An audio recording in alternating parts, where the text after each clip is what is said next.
Amici belli che mi state a sentire, a ste due belli amici vi voglio presentare.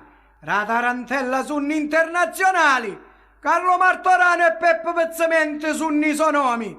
Perciò impara Carlo e impara Peppe, cominciati. Chi cu vostro sono siamo tutti ricreati. Attaccati, patriarca la tarantella.